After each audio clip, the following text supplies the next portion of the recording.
Carmen, thanks for coming on today. I really appreciate you taking time out of your day and your busy schedule. Thank you, Chris. I appreciate you as well. This is going to be fun.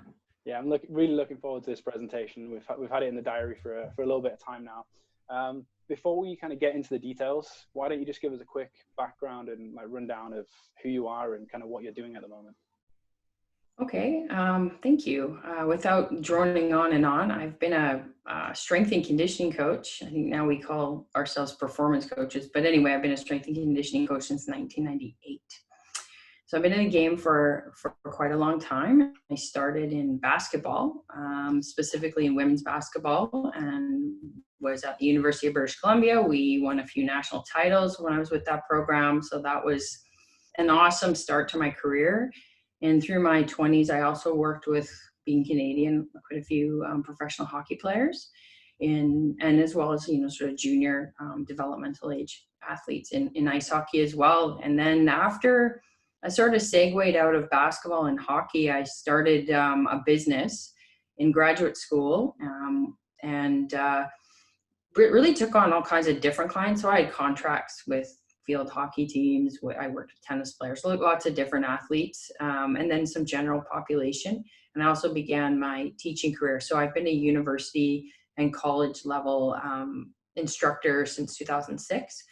And I do that full time. So my coaching is a part-time job, but the two go obviously hand in hand. And now my client roster includes mostly American football players, all positions, as well as national team, U.S. national team freestyle wrestlers.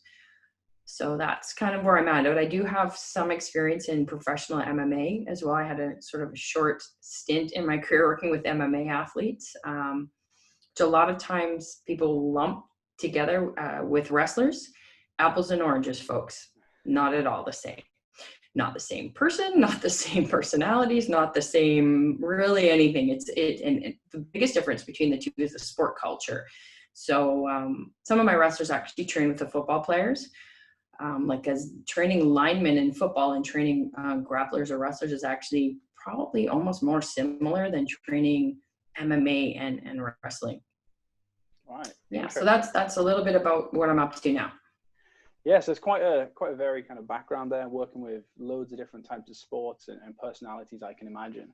And I know today we are going to get into some of the depths, maybe in the physiology side as well, to do with energy system development, which is something that I'm personally quite passionate about. Before we get into that though, can we just touch on testing? When you get an athlete in, kind of what's one of the first things that you look at? How do you decide what test you're going to do? And then within that as well, the difference between maybe more diagnostic testing versus sport-specific testing. Is there Is there one Sure. that we should be doing, or I'll let you kind of take over?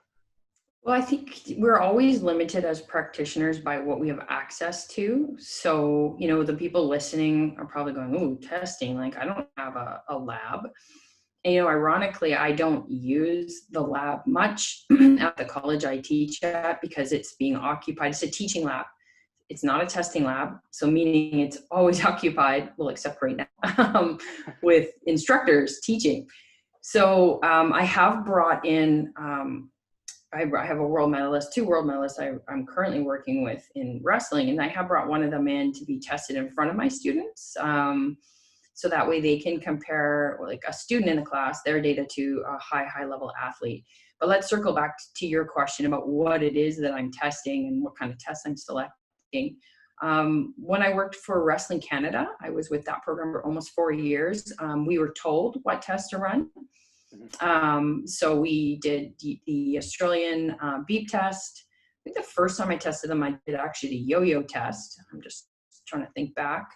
Maximal strength testing, vertical jump, broad jump, and body composition, which is usually done at on site at our national training center, which is in Calgary, so not out west where I'm located.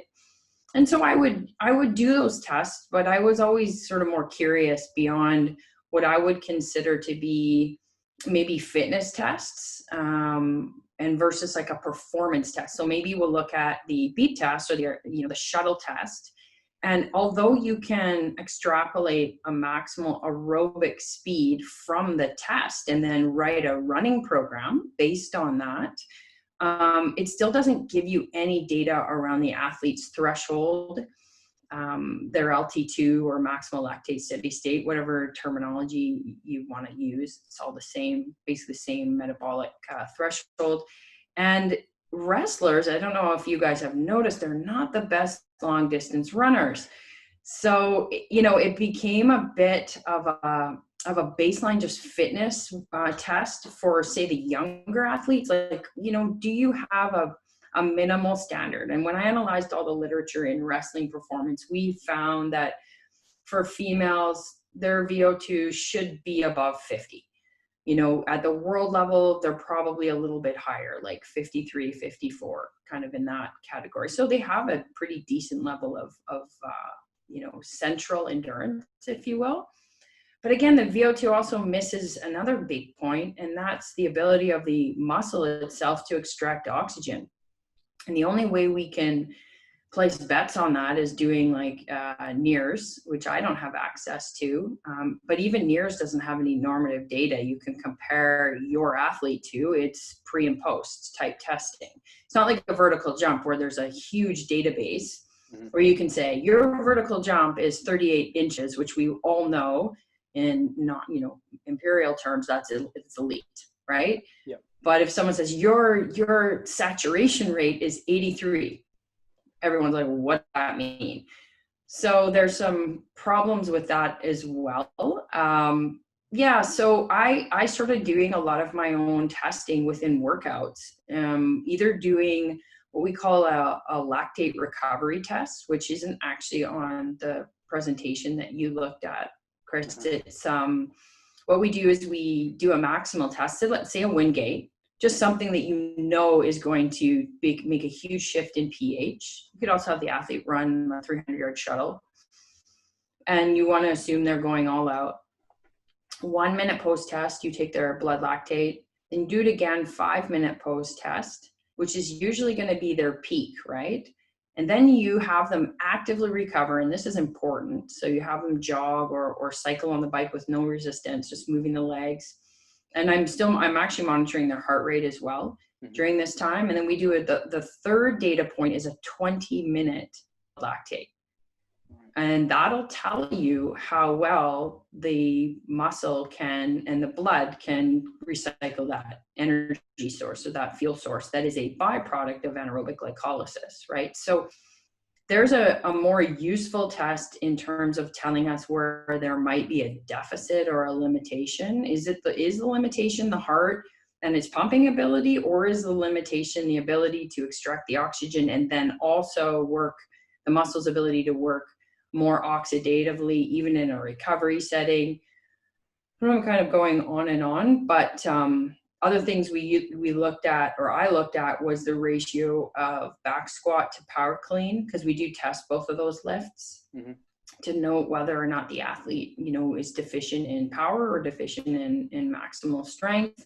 And of course, just comparing the lifts to the norms. And then the third one was a reactive strength index test, which I think is extremely useful from a programming standpoint as well. And you can even go as far as programming the height of your depth jumps for the box height and things like that. So to me, to circle back to your question, to me, testing, if it doesn't give us at this level, if it doesn't give us something we can base a prescription on, or it doesn't uncover the limitation, what's limiting performance, it's not the best test, and it's maybe just a fitness test, right? Like a beep test is really a fitness test. It doesn't give us a ton of information that is useful for the population I work with. For sure. And so is that something with kind of regards to the lactate testing, like 5 minutes or immediately post, essentially, or 1 minute post, 5 minutes post, and 20 minutes post? Yeah. Is that something you do with quite a lot of your athletes, or would like to do with a lot of your athletes, just because it does allow you to see like kind of utilization or clearance, should I say, ability? I've done it with the grappling. So I did it with an athlete who was at the time was fighting in the UFC, and I did it with the wrestlers that are my top athletes. With my football players, I'm less concerned about this particular metric, if you will. I mean, less concerned than other metrics, than their pure, speed and change direction ability and other qualities. So I could spend my whole life testing, and that would be great, but I have to coach and develop certain things. And so another thing around testing, just for your viewers, is, if you give an athlete a protocol and you give them a certain load meaning weight, say external load for that protocol. So say it's a 12 kilogram kettlebell for a particular protocol and they can't handle it, that's a test, right? And then 6 months later they can handle it, that's a test, right? As long as you're monitoring your athletes and you're prescribing the doses, and I think I have a slide later on where I talk about how important and how detailed prescription needs to be. It has to be so detailed because it's like a study, right? If your prescription isn't detailed, that's your methods. And then you can repeat it. And if you repeat it over time and you note improvement, you've just basically conducted a study. You've basically done pre and post testing, right? So consider that part too. It doesn't always have to be this separate day. And I don't always have the luxury of time to spend 3 days just testing athletes. And trust me, athletes hate being tested. It's stressful. The one thing I loved about working with Wrestling Canada was they would always give us a month window. We want your athletes to be tested at some point during this block of time, whatever works for you with where you're at. And a lot of the times I didn't have to do max strength testing because I always had an idea of where they were at in the weight room, and then we would just build in the other tests at a time that worked. So it wasn't detracting and taking away from their actual training stimulus. You tried to just use that training as testing, testing as training. Yeah, all the time. Absolutely. Yeah. And it gives you a bigger, as you know, Chris, it gives you a bigger cross section of data because you could test somebody, they could be having a good day. You could test them and they could be having a bad day. For sure. And I don't always know what they've done at practice. And that's going to run interference, right? So testing is something that you're collecting data all the time and you're looking at it over a long period of time. You're not going to make all your decisions based on the one day or the one time that you tested somebody. 100%. Just moving on there. So we talked briefly just before we started recording here, just about the Alactic aerobic approach to conditioning. So essentially, the way I look at it is working above and below the demands of the game. Do you mind kind of just getting into that approach? Why maybe the alactic outputs are really important, and the aerobic is obviously a very important aspect there to replenish those alactic stores, and then we'll get into kind of down the line here, kind of the glycolytic system as well.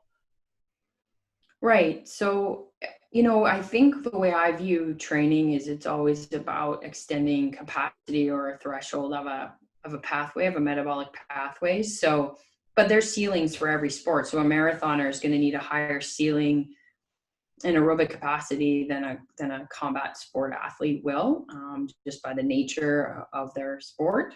And I look at it as what is highly trainable.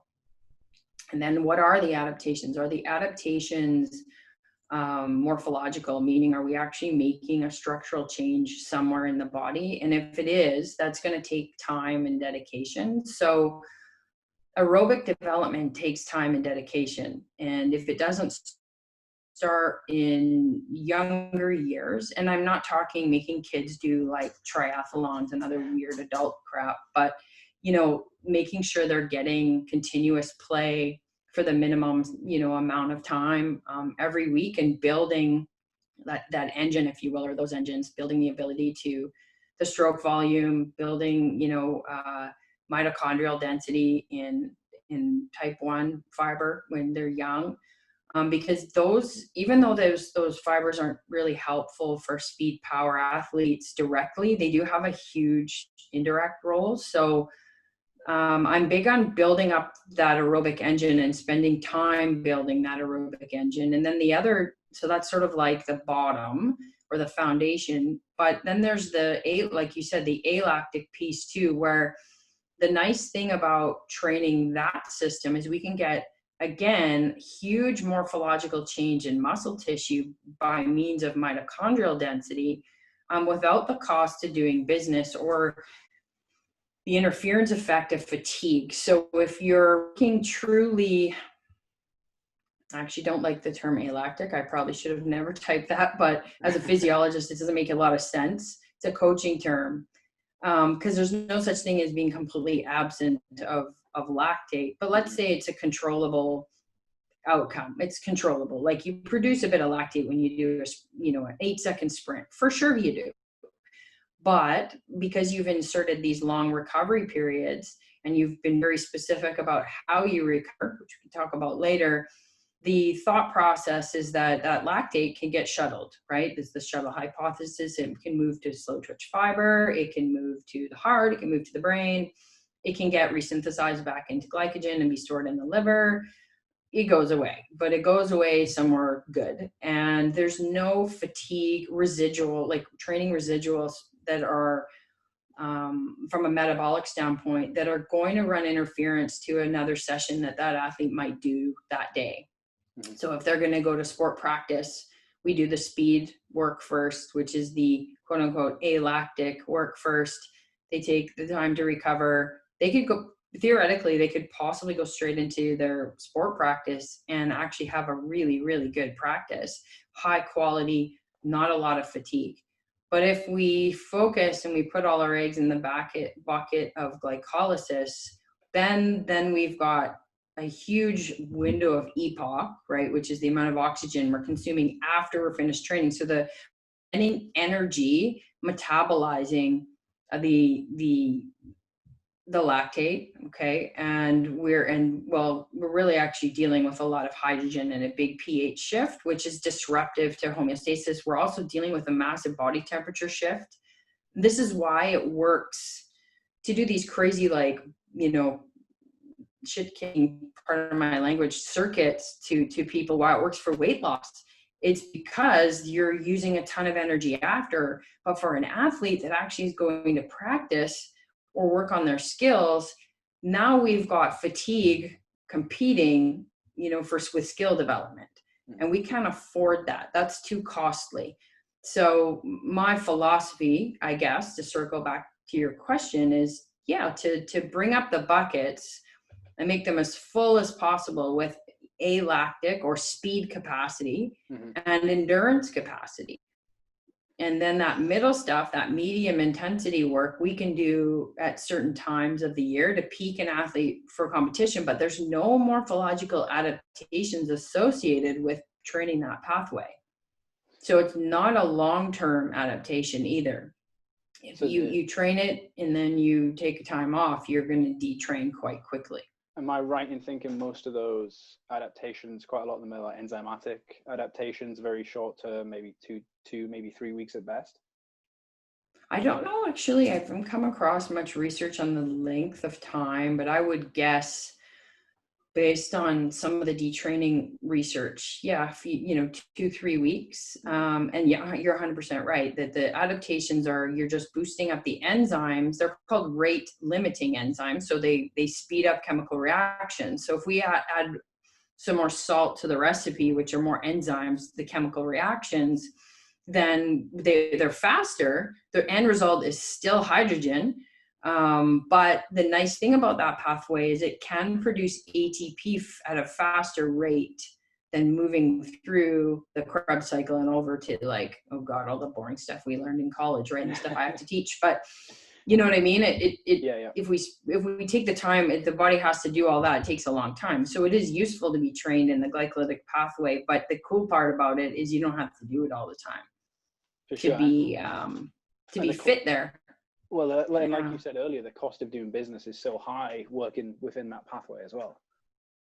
Yeah, I mean, you get fatigued. So, when people and there's, people think it's intense. It's interesting. I read this one study that they did on athletes' RPE, so their perception of the load. And most athletes will tell you that if they did a sprint workout, let's say they're doing, yesterday my football players did 6 repetitions of a circle run. So they do running around the circle on a soccer pitch. Mm-hmm. And the circle itself, one of my football players is a student in geography or geology, one of the two. Anyway, his physics knowledge is crazy. So he calculated the radius of the circle in about like 3 seconds, 60 yards. So average time around the circle was about 8 seconds. So it's a pretty long sprint, right? So we did 6 of those, and we took 3 to 4 minutes of rest in between each one. I was just monitoring. I timed every rep. So I was just monitoring, like, to see if they were getting slower, staying on track. And it also tells me a lot, back to testing, a lot of their fitness. So I had one guy on his 3rd rep who got faster. He ran a 7.88. On his first one, he ran an 8:03, an 8, and then 7.88. And I said, okay, we have a new nickname for you. And he goes, what's that? I said, the heat. I said, you need to be warm to perform, right? But how did I, where some of my other athletes with more body fat started to decline their performance on this particular protocol. What was my question you asked me, Chris? I'm now on a tangent and I've forgotten the question. I've actually forgotten about. Did you forget? Yeah, I mean, I was just enjoying where you were going with that. Yeah, I guess. Okay, RPE. Sorry, everybody. So RPE. So if I ask these kids, which I did, and we did this at the end of the training session. So we'd been training for an hour, 15 minutes up to this point, and I said, how hard is this? It's not like they're like, oh, this is fine. They're a bit sore the next day, but it's not bad. But if let's say I made them run the 300-yard shuttle test. So that's like a minute long, a minute of maximal running. And let's say I had them only do it once. They'd all to give me an RPE of 10. I already know that. And even though the intensity is actually lower because the velocity is slower, it's more intense perceived by the athlete simply because of the pH change. So we do have to be mindful of that. If coaches, as sports scientists, we're all like, oh, well, that's medium intensity work. Yes, when we look at it, when we're prescribing exercise, but how it's perceived, trust me, the fastest way to completely destroy, your pH is to do 1 minute of maximal work. That's like the best protocol to just, if you want to kill someone, do that, right? If you want them to perceive it as being really hard, even though we wouldn't rate it as really hard or really intense work. So that was kind of my point. Around there, we have to take their perception into account too. And there's an educational piece around that. Sometimes athletes, like wrestlers especially, are used to really, really, I don't want to use the word intense, just painful training sessions, that when you give them something that's not as painful, I'm not going to use the word intense, they say it's easy. Right? And they're resting too long, but yet they're getting better. It's a harder sell. For a football player, it's an easy sell because the average play in a football game is 6 to 7 seconds. Yeah. Mm-hmm. I feel like I actually come across that issue with, well, coaches, number one, and then like tennis players, like a lot of the athletes that I work with, just because they're used to, obviously their conditioning for the vast majority of the time is revolved around high intensity, like repeat sprint training or whatever it's going to be, that obviously with minimal rest, right? Exactly. Like, you end up in this pool of lactate where it's kind of that middle zone, and it just sucks. But there's not really those long-term adaptations that you talked about kind of happening there. No, and that's because the coaches are not qualified, right? 100%. They know the sport. How could you know the sport at a high level, in and out, and understand sports science at the same time? It's too much to know. So, it's important that coaches sort of collaborate and work with strength and conditioning coaches that have this level of knowledge. But I would even argue that a lot of strength and conditioning coaches could brush up in this area, right? To understand it a little bit better. For sure, for sure. Just moving back a step, actually, you talked about the guys running around the center circle in the football field. And you said they were working for 8 seconds, resting for 3 to 4 minutes. So obviously huge amounts of high quality work going on there. Do you mind just touching on, for me as well, but for some of the listeners that maybe don't know what the benefits to that are, like maybe some of the alactic enzyme adaptations that you're looking for as a result of, we don't need to go too far down the rabbit hole. Sure. Yeah. I mean, maybe don't understand why you would rest for that long. Yes. Okay. So we know that, first of all, high intensity work, so this is high intensity meaning high velocity, they're maximally sprinting, is going to shift the pH to a more acidic level. And if we don't insert the rest, then it becomes a hindrance to performance. So we know that they're getting more acidic as the set goes on. Now we also know that in the ATP-CP pathway, metabolic pathway, the power of that pathway is around 6 seconds, but the capacity could be a little bit longer. So my goal right now, by doing the longer repetitions, is to build a little bit more endurance in that pathway, or what we call capacity. So that's why I'm working these athletes, and it depends on the athlete, but it's between 8 and 9 seconds. Now, my linemen, just so everybody knows, are not doing the full volume that the skills players are. They're doing 50% of the volume. So 50% of the circle. So that takes them closer to 5 seconds to run 50% of the circle. And if you can, I mean, these are guys that were well over 300 pounds, 325 pound athletes. Okay. So we have to be aware of kind of the stresses, on them. But the adaptations happen because of a few things. One, like you said, Chris, long rest periods, which adds oxygen back to the equation. If we just call it a chemical equation or a recipe, that when we add the oxygen back in, we can resynthesize the phosphocreatine, which is a stored fuel source that's needed to power that type of work. And a lot of the literature on phosphocreatine resynthesis does go by time. They'll say you want to rest for, some people say, I think it was Charlie Francis said something like 1 minute every 10 yards. That's very general. You need to monitor performance, okay? I find that it becomes less relevant the longer they run, the longer the distance is. So 60-yard sprints, then it might not be as relevant. Plus, these athletes are running in a circle. It's actually not as fast as running in a straight line. And they also went at it from a running start, not a 3-point start. So there are other things that are impacting and creating potential fatigue. You just need to just know that different, like if you start from a static start, that's going to be more fatiguing than a jogging or running start, what we call a flying start. But back to phosphocreatine resynthesis, we also know that relaxation exercises help to resynthesize it faster. So when they are finished their lap, they shake their arms and legs as if they're shaking the meat off the bones, and they do 2 recovery breaths that sound like this.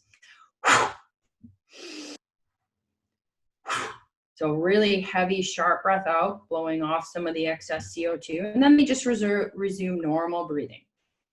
They try to consciously slow their breathing, but I'm not encouraging them to necessarily take like really deep breaths or anything like that. Just calming their nervous system down, shaking the meat off the bones. And after a couple of minutes, then they can talk amongst each other and continue to, and I just have them kind of walk around. They're not allowed to sit for a couple of reasons. One, I'm old school. To me, that looks lazy. You sit down, that's not cool. 2, it's because we don't want any stiffening of the muscle tissue. We want the muscle to stay very relaxed, and it does facilitate oxygen transport, and it does facilitate blood flow. So that's the recovery piece. The other part about training this system, so the sort of anywhere between say 6 and 10 seconds of work, is the ballistic nature of the work. So this wouldn't work if you were pushing a sled, a heavy sled. Okay. If you want to develop strength, push a heavy sled. If you want to improve the capacity of your short-term energy system and build more mitochondria, the movement that you choose or the modality of work must be ballistic. So there has to be kind of like a flight phase. And honestly, sprinting, there doesn't get anything much more superior than sprinting. And sprinting is also whole body. Now with wrestlers, I also use protocols with battling ropes, because they need just as much endurance in their upper body as their lower body. Even though sprinting does build some in the upper body, it's still predominantly a lower body development, if you will. Mm-hmm. So I might choose a different modality using battle ropes with the upper body. But again, if anyone's ever used battling ropes, like try doing like double waves for an entire minute. It's almost impossible. Like you look like you're gonna die by about 30 seconds, no matter how fit you are, right? And usually the fitter and more powerful you are, you will actually look worse. Okay, so that's why you do these timed, short, quick, ballistic, sharp, really high intensity intervals to really exploit that system. And then you recover with relaxation drills to allow the oxygen system to kind of come in, sweep in, and resynthesize the phosphocreatine. So that's really kind of the Cole's notes of the adaptations that occur. And if you don't do that, if you do like equal work to rest, then you're going to bathe tissue with lactate. And eventually the pH shift, will be so drastic that you will create. Actually, I'll tell you something interesting, Chris, and for your readers, this is not in the presentation that you reviewed, but it has to do with hypertrophy. And so I went to a lecture about 3 years ago in Portland, Oregon, and the speaker is a mentor of mine and a friend. His name is Pavel Tsatsouline. He's Russian, and people know him for kettlebells, but he's much more than just kettlebells. He's a very well-trained practitioner and thinker. And we were talking about hypertrophy and the mechanisms of hypertrophy. And you know how in university we all learned that lactate doesn't cause muscle soreness? It doesn't. We learned, no, it doesn't. It's a metabolic byproduct. It does not cause muscle soreness. Well, apparently that may not be true. And this is the thought process. The thought process is lactate is the byproduct of anaerobic glycolysis. So lactate is a surrogate marker that we use to monitor pH change without directly monitoring hydrogen ion concentration. But it is the hydrogen ions that do not get accepted and taken over to the electron transport chain that wreak havoc in the muscle cell. So when we have a massive shift in pH in the muscle cell, and we do this chronically, what they think might happen is that it actually eats away or rips away the sarcolemma, which is the casing of the muscle fiber, and causes damage, like actual damage to the wall. And that the reason why people have hypertrophy as a side effect with metabolic training is because the muscle cell itself has had to reinforce itself bigger and thicker in order to deal with these awful changes in pH. So in a way, if we think about hypertrophy, and let's imagine the person's not really lifting weights, but they're doing a lot of like heavy metabolic work, heavy glycolytic work, maybe that hypertrophic adaptation is in fact not an adaptation that is good. It's maladaptation, it's maladaptive, because you've added insult to the tissue and the tissue has no choice but to help itself. So I thought, I've kind of like taken it a bit further with that. That's what went through my mind when I was listening to this lecture. But that's why, you can possibly get muscle hypertrophy from doing isometrics if you hold the isometrics for long periods of time because of the hypoxic condition and the shift in pH in the tissue. All right. Well, that's fascinating. So it's, if you look at the Pavel kind of boiled it down. He said, if you look at the common denominator in all bodybuilders programs, what is it?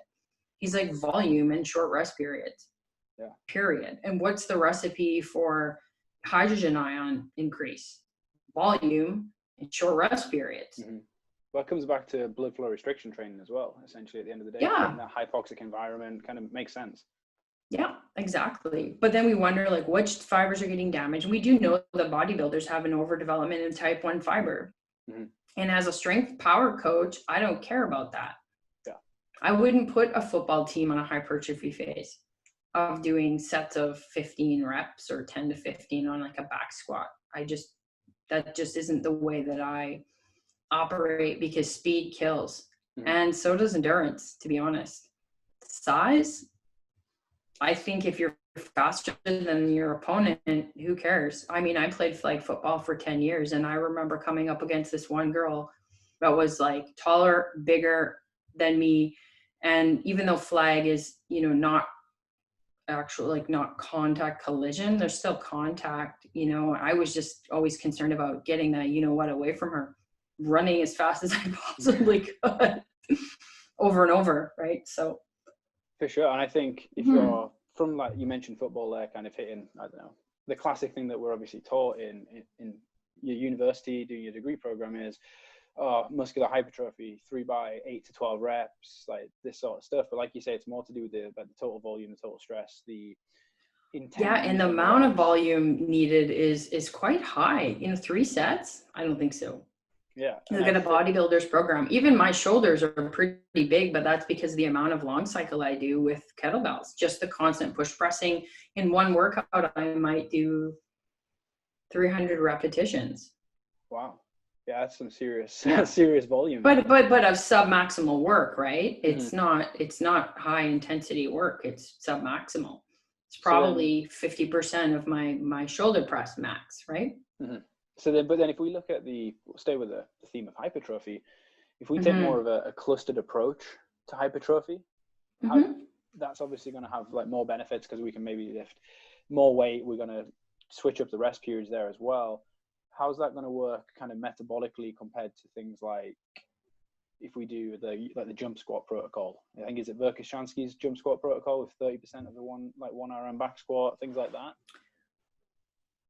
Right. Yeah, I think because the time under tension in some of the ballistic stuff, like jumping, that's why you quite possibly don't incur the same hypertrophic response as you would using like a free weight, right? Even if you were clustering it. I don't know if I've maybe misread your question, Chris, but what do you mean by cluster training? Just so I'm on the same page. We break our set of 6 up into 2s. So we might do we'll unrack the bar. We'll do 2 reps. Oh yeah, okay. Bar again. Do you know what I mean? Then we'll take 30 seconds after every 2 reps, and we'll break it into, instead of it being 3 sets of 6, we'll kind of break it up into more sets. If that makes sense. So you do that for the purpose of what? So just trying to increase the quality of each rep. So we're driving more intent. We can lift heavier loads. Potentially so getting speed, more right? Power. Yeah. Is that, yeah, but I would say no, you wouldn't get, I do that, but for the purposes of avoiding hypertrophy. Okay, that's interesting. And increasing relaxation speed of the tissue. Right. That's actually, that comes from Verkhoshansky too, in his special strength training manual.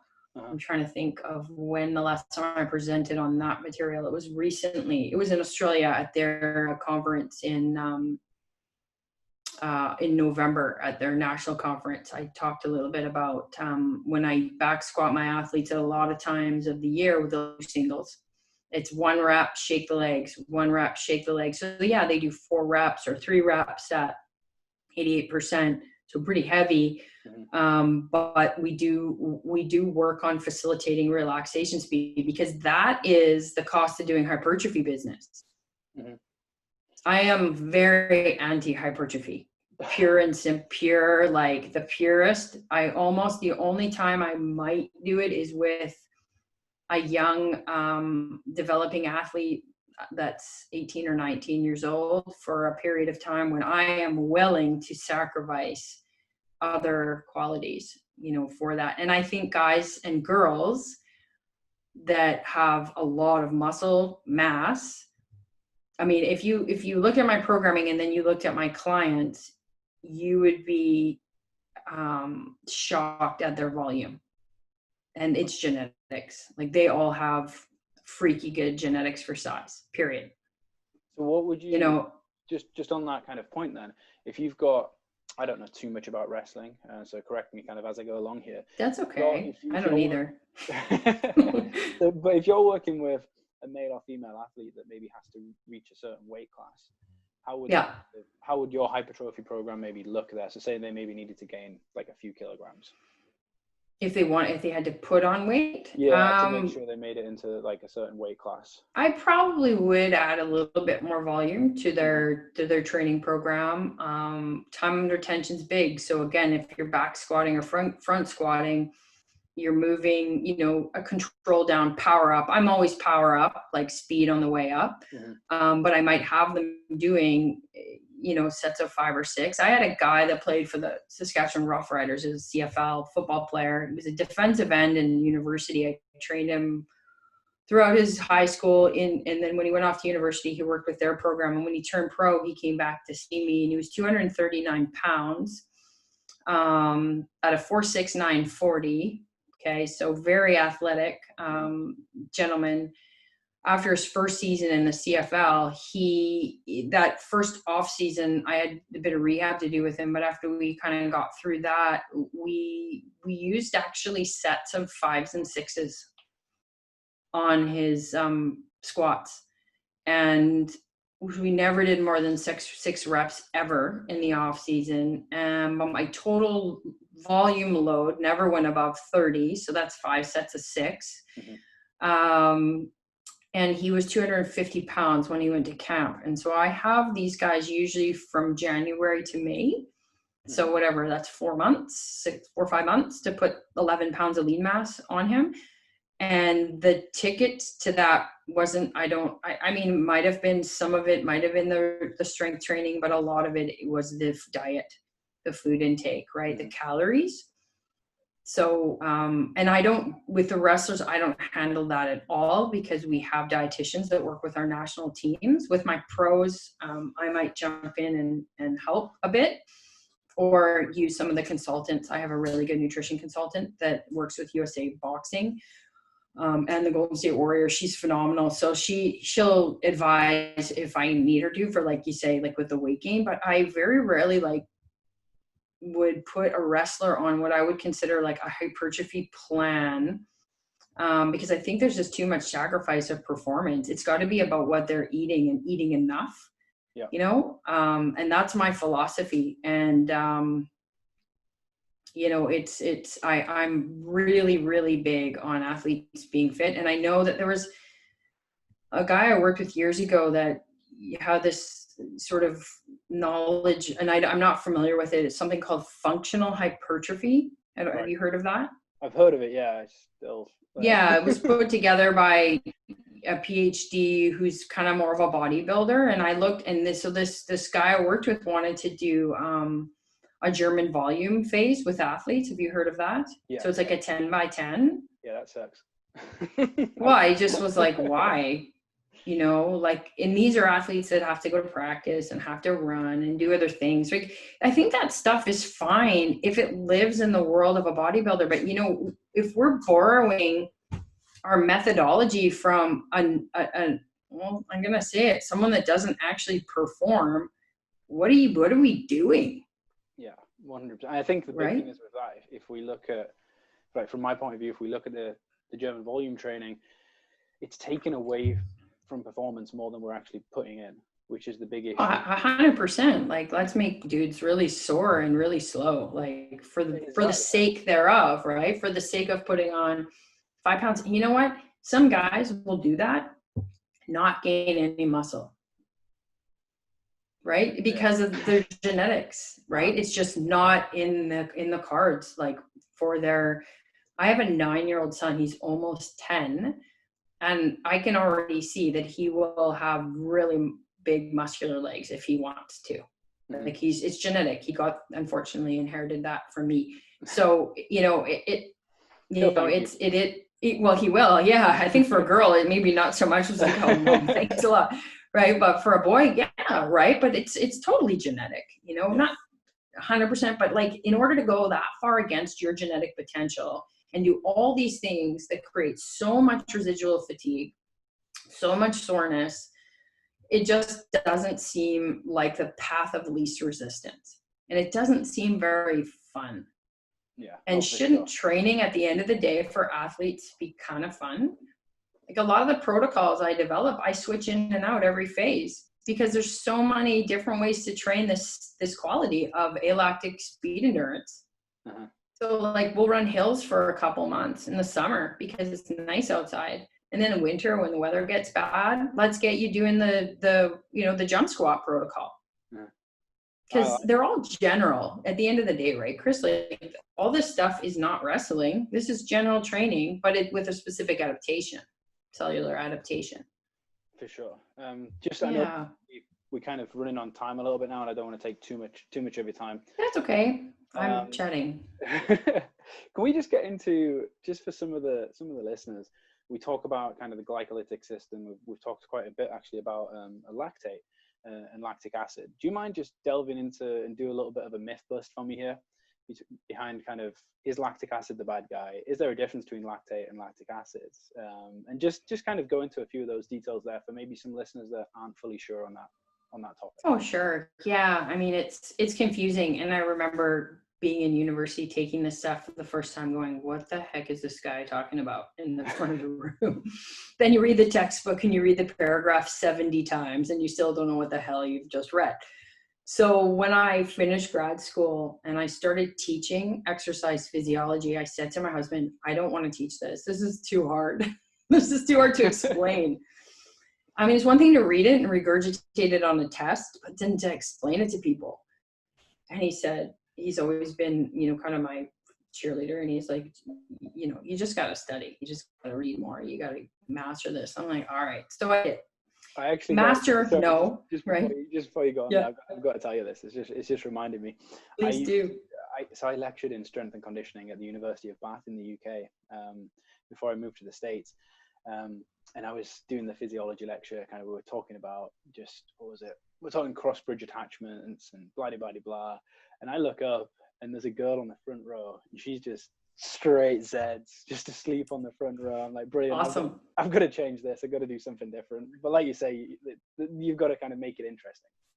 Totally, or applied, right? Yeah. So it's hard to apply something you can't imagine. People talk about everyone has a different learning style. Bullshit. No, we don't.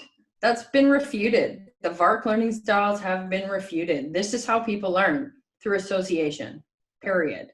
So if something is coming at you out of left field, you've never seen it before, you can't associate it with anything you already know, it's going to be very foreign and very hard to understand.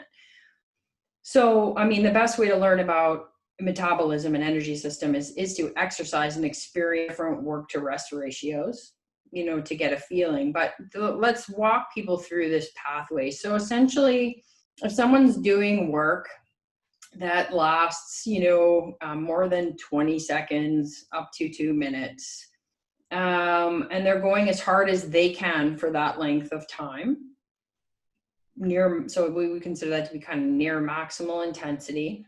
So if you want to imagine you're on the bike and you're going to go 30 seconds, as hard as you can for 30 seconds.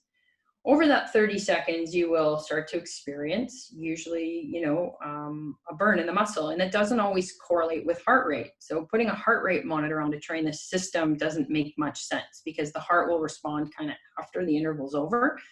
So you feel this burn and you're wondering, well, what's going on? Well, essentially there's 10 steps in this pathway. And the pathway starts with sugar. It starts with either glycogen or glucose, which is carbs. So let's just say carbs. We start with carbs. We can't use anything else.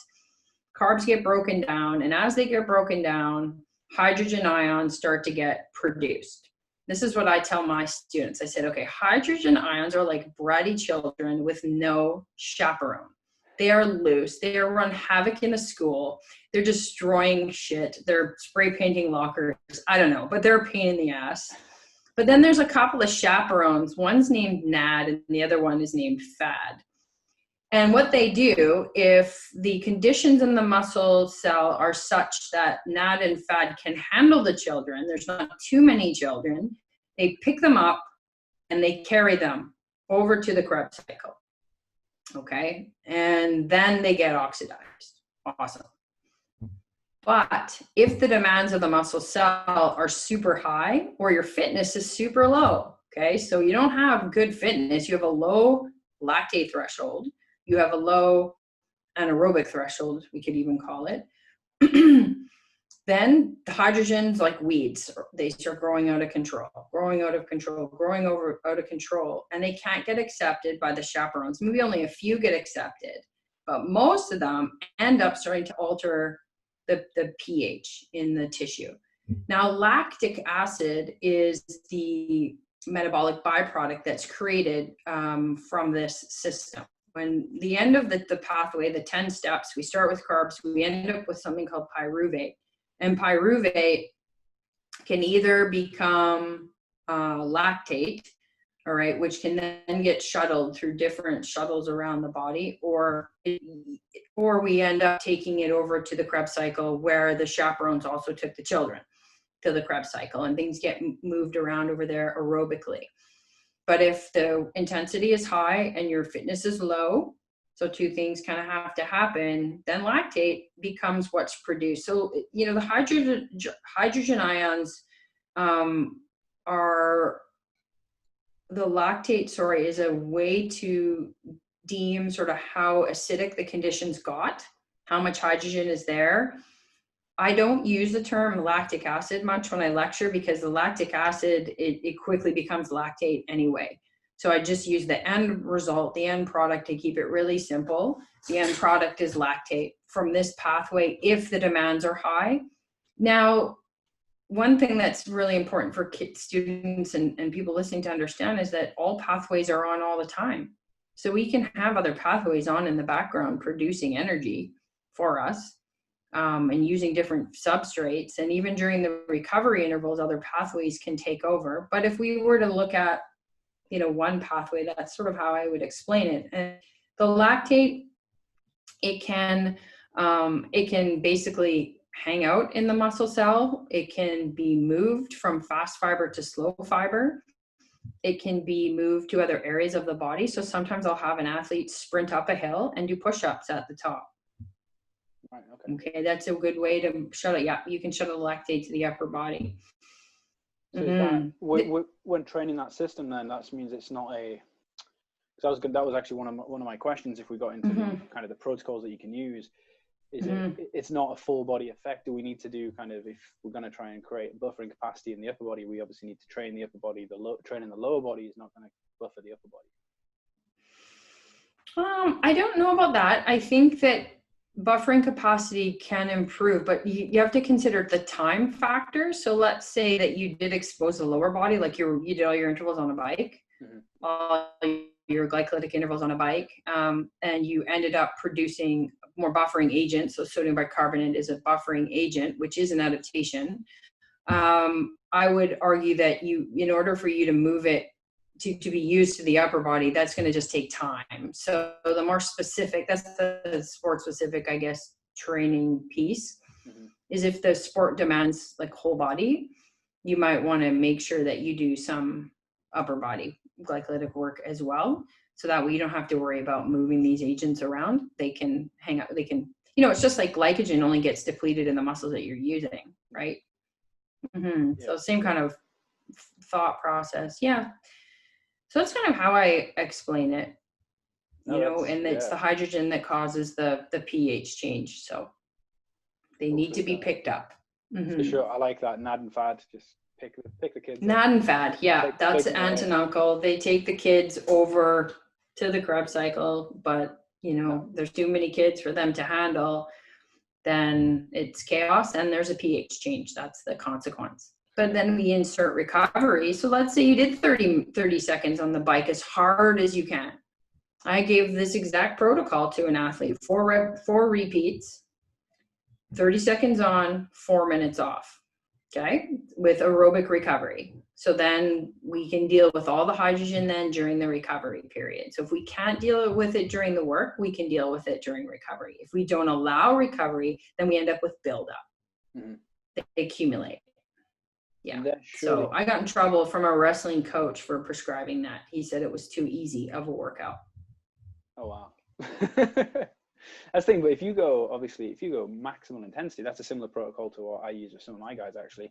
If you go maximal intensity, like, that sucks. Like, you're emptying the tank for 30 seconds, you're fully recovering. And then, do you mind just touching on some of those? I think we've covered this a little bit, but we're looking at a lot of kind of the upregulation there of the system as well, and the enzymatic, again, adaptations for the kind of lactic power or glycolytic power. Do you mind just touching on one or two of those adaptations? Yeah, I mean, I don't think there's a ton of research that I've come across in the last couple of years. It's been a while since I visited this topic, so I probably can't speak to the most recent articles that maybe are produced. You might even have more knowledge than I do in that area, Chris. But from what I understand is that because the adaptations are not structural or morphological, so we're not building more mitochondria, we're not building more capillaries around muscle tissue to deliver oxygen, we're not building more blood vessels, even through the arterial system, arterioles, we're really just adding more enzymes to the recipe. It's boosting them up, if you will. That all we're doing is basically speeding up the reaction, and that if we don't but if we do that, because there's this huge change in the pH, then what happens is we can't really develop the other areas as well. There's a cost to speed, so speed cannot be maximized, and endurance cannot be maximized. So a lot of times coaches will choose to only train this pathway because they want to teach the athlete to tolerate unfavorable conditions. I would argue that although that is true, why not create an engine so big that you don't encounter them, the unfavorable conditions? Yeah.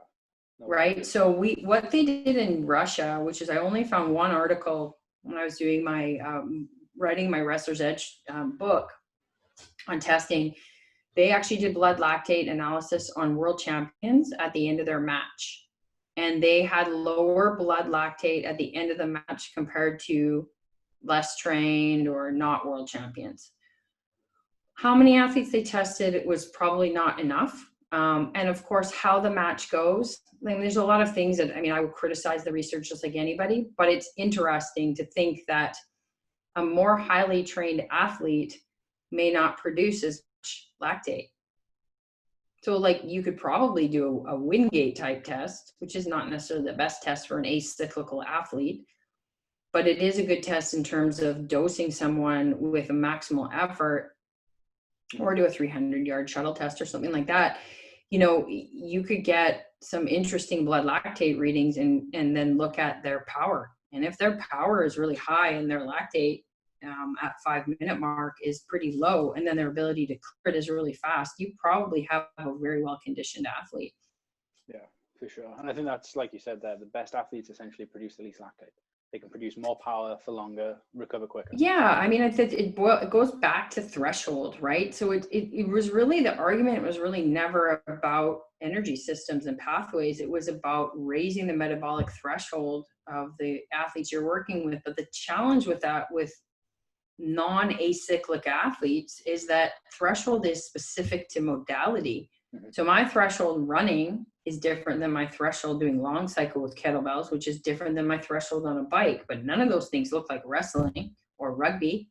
Yeah. So we have to keep in mind that this stuff is pretty general. For sure. Just on that, just to close it out here. We've mentioned kind of lactate and training the glycolytic system. I've heard you before talk about using kind of lactate to almost peak your athletes. Now, not to be mistaken with training that system as the peaking method, but just before you kind of maybe go into a little peaking block or a mm-hmm. deload period, so to speak. Do you mind just explaining how you do that and what protocols you use? Well, that's a great question, because I've never done it myself. Okay. But I think I may have to do it now because of the COVID situation. So what I mean by that is that I rely on the coaches to do that. Okay. So typically, like, a wrestling match is 3 minutes on, 30-second break with some stalling. The athletes always stall. It's part of their tactics. It's pretty brilliant. And then 3 minutes on again. That's a maximal length of a match if there isn't a pin, right? Mm-hmm. Or what they call a fall. So, if you think about 3 minutes of like static dynamic work, and then only a 30-second break, and then another 3 minutes, like, that's a pretty heavy glycolytic dose, right? So what we do is in practices, the kids would twice a week spar for a period of 3 weeks prior to a major competition. And they would spar people that were challenging, a lot of the girls will spar boys, young boys. Because my, a 17-year-old male would be more on par with my 5-year-old female clients. Mm-hmm. And also challenge them from a reactive ability and speed ability. They can be faster than the girls, so it's really good training stress. And so the coaches are the ones that actually do a really good job of that. The problem is that the coaches sometimes want to do this all year round because they don't know what you know or what I know. It's not because of any malicious intent. It's what they've always done. And wrestling has always been a culture of the strongest will survive. Now, don't get me wrong. There are quite a few coaches now in our modern society that are typically a little younger that are really open to all the sports science and they want to do it properly. And they bought my book and they're looking through it. And so I always give the coaches green light for practice to bring up this metabolic pathway to train those enzymes and do it in a sport specific manner with the right movements in the sport. So I don't ever do it myself. I always work aerobic alactic. Now, right now with COVID, I've been building it into my athletes' workouts because I'm also studying to do mental performance. So I'm going back to school. And so when I switch my brain to that side, and I think about the psychology of sport and the psychology of these athletes, is that a lot of them are feeling something is missing from their training. And no matter how much you convince them with science, the way that they feel is valid, right? And they feel like they're not working hard enough. So for example, I did one stimulus for an athlete where we would normally run up the side of a mountain, and it takes about 3 minutes to get to the top. And that's what we would classify as sort of like aerobic power development. Mm-hmm.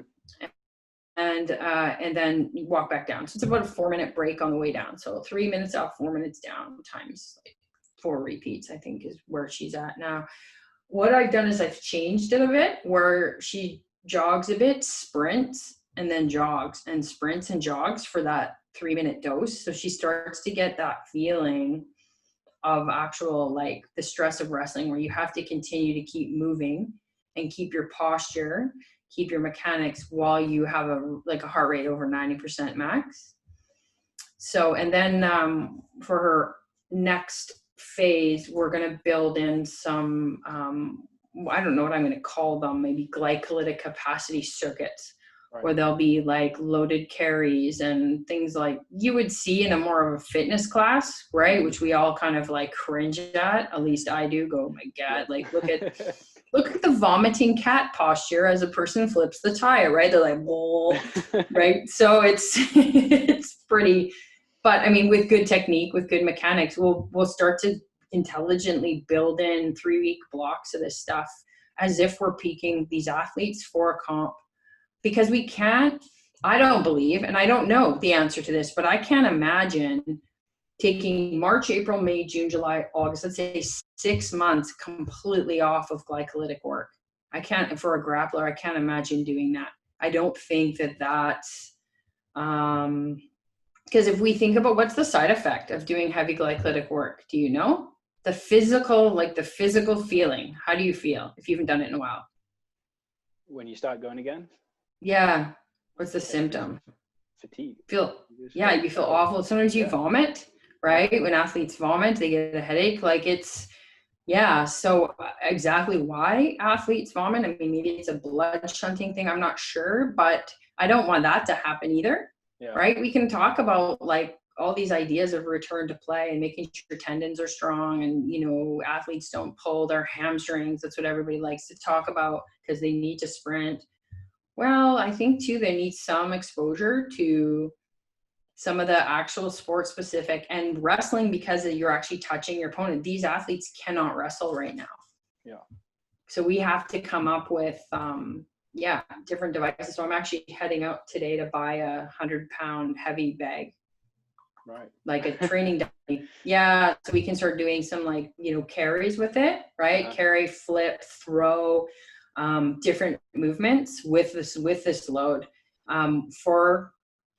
We'll probably start with 1 minute on, 1 minute off kind of thing, and then start to work towards an actual wrestling specific, pretty aggressive. We'll do a pretty aggressive build. I think I'll probably do a lead in week, and then we'll start to hammer it right away, but I haven't quite mapped that all out yet. Mm-hmm. I mean, it makes sense as well. Yeah. If you think about the contact and kind of return to contact for rugby players as well, like things like hitting a tackle pad, hitting a tackle shield repeatedly, just getting them used to those worst case scenario almost conditions as well. And to be honest, a lot of the time it's not even worst case scenario conditions that they see in a game. It's more the worst case scenarios they see in practice. True. Yeah, absolutely. Yeah, that's a good point. That's from my experience anyway. It's usually the worst case scenario time is massively extrapolated in practice compared to ball in play during a rugby. Absolutely. Yeah, I agree. And I think another thing for rugby wrestling is the vestibular training too. So making sure athletes are doing somersaults. So we're doing, somersault into a sprint. Mm-hmm. So that way they're getting that inner ear development, cartwheels, backflips. All my wrestlers can do roundhouses and cartwheels and all kinds of gymnastics type movement. It's part of their warm up. So I just have them continue to do that as their warm up, maybe even before a conditioning session. Just build the first. Yeah, just to continue to develop the inner ear. Like anytime I had an athlete tear her hamstring at the 2016 Olympics, a wrestler, and it was devastating. And as part of her rehab, early on, I was like, "Okay, we're going to do this somersault, like backward, forward roll routine." And she's like, "What? Why?"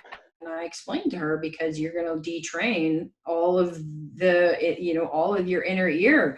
She's like, "That makes complete sense." So she bought in, and so as far as like the detraining of the glycolytic pathway, like 6 months is too long to not do any of it.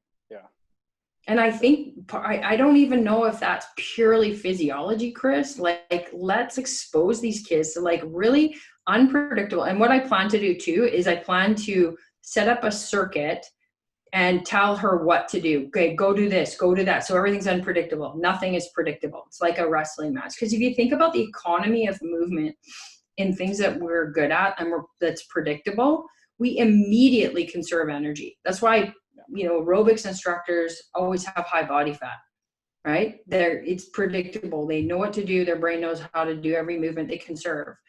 In sport, no matter how much we off the pitch or off the field, we are not preparing our metabolic systems necessarily appropriately for the unpredictable nature of the sport when you have an opponent, when you share space with your opponent. So yeah, it'll be, I want you to run over there, pick that bag up. I want you to run with it I want you to jump over the cone 5 times. Then you're going to pick up this kettlebell in the rack. You're going to squat it for 10. And I'm just going to tell her what to do with my stopwatch on.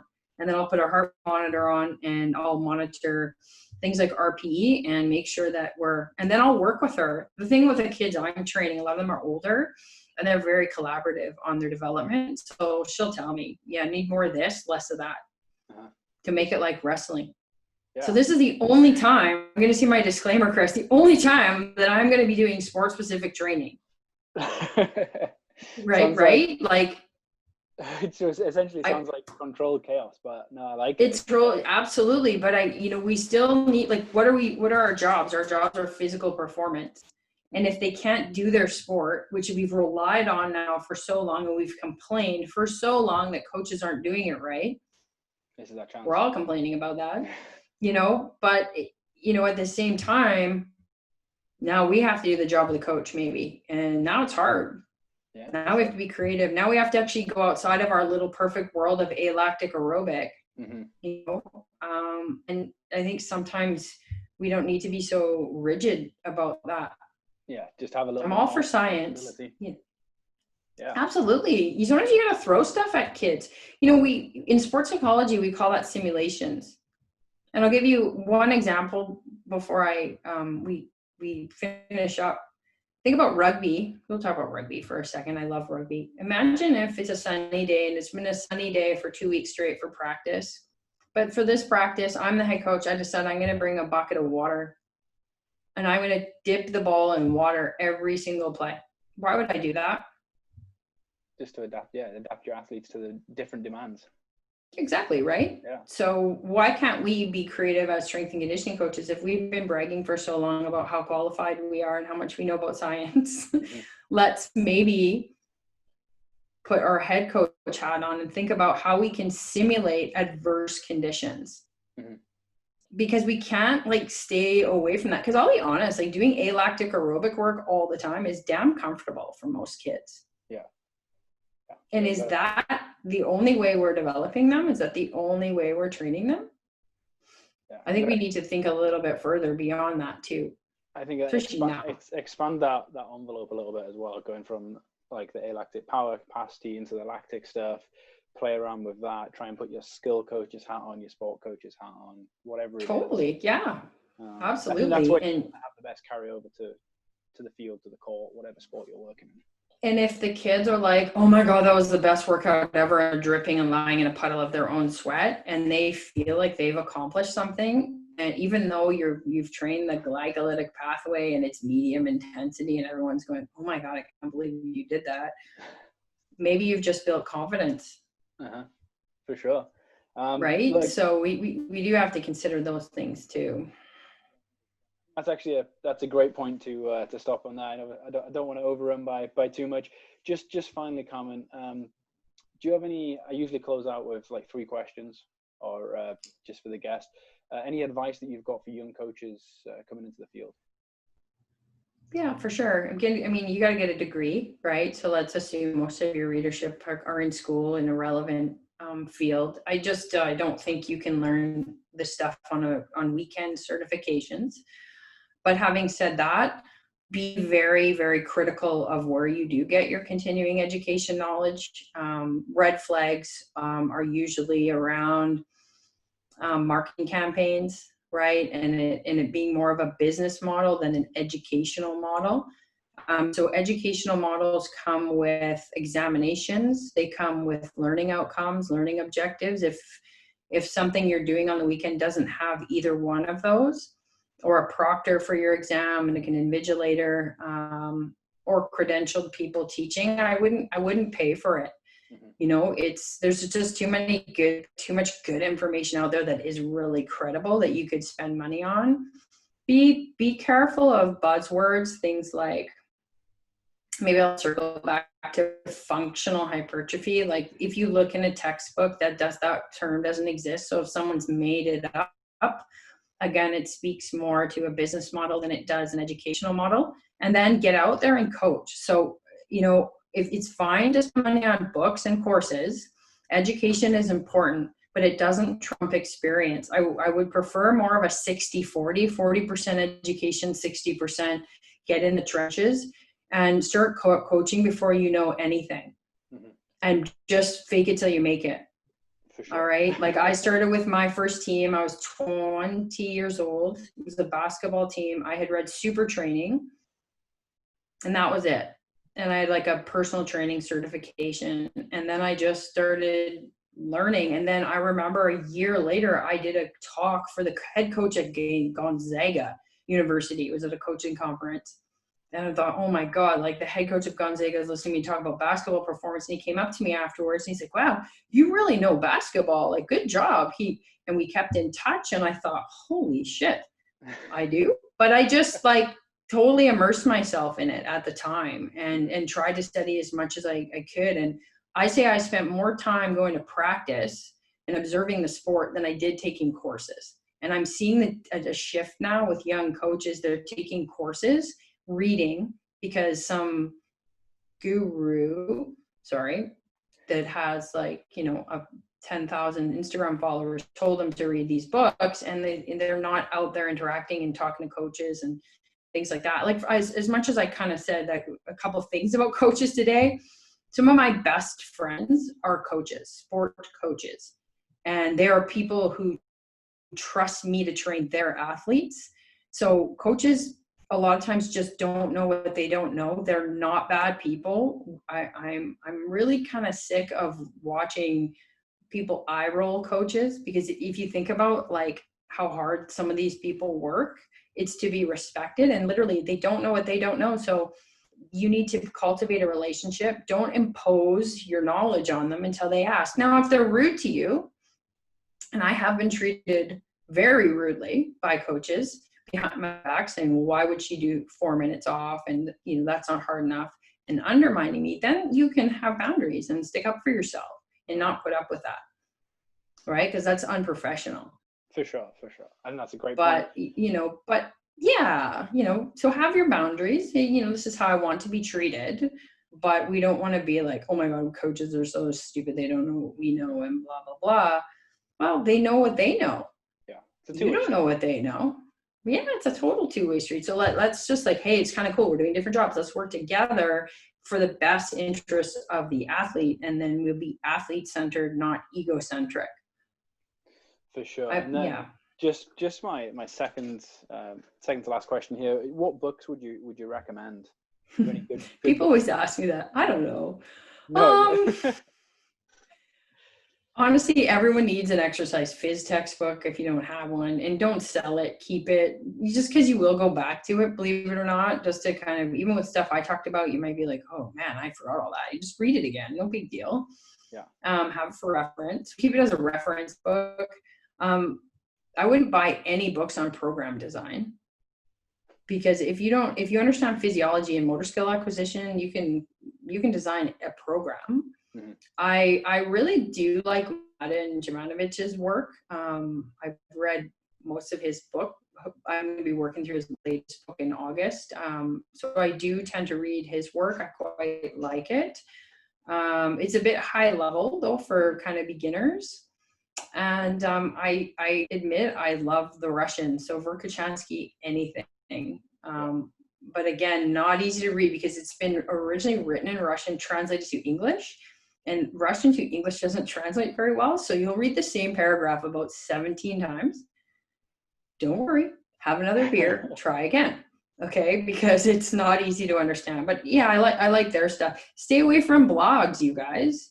Know what people are saying, and or a particular author who seems to be expert on every topic. It's like, that's not possible. Yeah. So we just need to be scrutinizing with what we're reading. I'm not saying don't read their stuff. I repost their stuff all the time. I think a lot of their circles are great. Mm-hmm. That's an example. Yeah, for sure. Right. Then just finally, Carmen, where can people find you if they've maybe got some questions on some of the topics we touched on here, or want to follow some of your stuff? Yeah, sure. My website is coachbott.com, and the Wrestler's Edge, which is my product, it's a training program, is on fightcampconditioning.com, but you can also get to it through my website if people are interested. It's like a 500-page ebook on training wrestlers. Mm-hmm. Perfect. That's good. So go and check out, for those that are listening, go and check out Carmen's website and get the book, and then you'll find out everything you need to know. There's everything. Just there you go. It's all there, people. You don't need to do any more work. That's it. Thanks, Chris. Thanks, Carmen. I really appreciate you taking time out of your day. I've had a lot of fun and picked up quite a lot along the way as well. So thank you. Oh, I'm glad. Good. Well, if anybody's confused, don't worry, you're not alone. Thanks again. Okay, thank you.